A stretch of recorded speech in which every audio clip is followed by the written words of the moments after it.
Dahulu hidup seorang raja yang hanya memiliki satu mata dan satu kaki. Raja yang cacat itu adalah raja yang baik dan cerdas.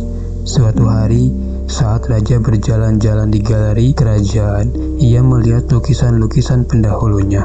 Ia lalu ingin memiliki lukisan sendirinya, sebab ia merasa suatu hari anak cucunya akan melihat hal yang sama di sini.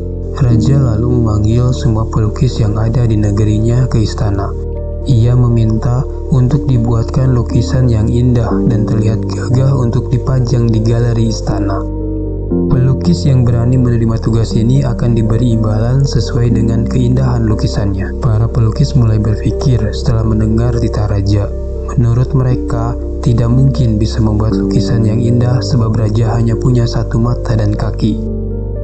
Mereka takut jika nanti hasilnya buruk, mereka malah diberi hukuman karena dianggap menghina raja. Pelukis-pelukis itu pun satu persatu mengundurkan diri dengan berbagai alasan. Lalu, salah seorang pelukis mengajukan diri untuk melukis raja yang cacat tersebut. Sang raja senang dengan keberanian pelukis itu.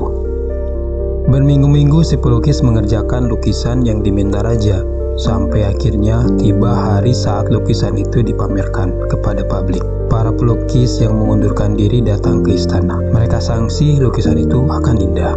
Anggapan para pelukis itu langsung sirna ketika kain penutup lukisan itu dibuka, sebab hasil lukisan itu sangatlah indah dan sang raja terlihat gagah. Di lukisan raja digambarkan sedang menunggangi kuda yang menghadap ke samping sambil bersiap memanah, sehingga kakinya yang cacat tidak terlihat dan matanya yang buta terpejam seperti sedang membidik. Raja sangat puas dengan hasil lukisan tersebut, dan akhirnya dia menghadiahi sebuah kastil untuk si pelukis. Contoh cerita inspiratif singkat di atas mengajarkan tentang keberanian dan tidak putus asa dalam menghadapi situasi sulit. Pelukis raja itu sebenarnya memiliki kesulitan yang sama dengan pelukis lainnya, yaitu objek lukisan yang tidak sempurna. Teknik melukisnya pun mungkin tidak lebih baik dibanding pelukis lainnya, tapi ia tidak menyerah dan berani mengambil resiko. Jika kamu menghadapi suatu pekerjaan, jangan terpaku pada keadaan yang sulit atau hambatannya.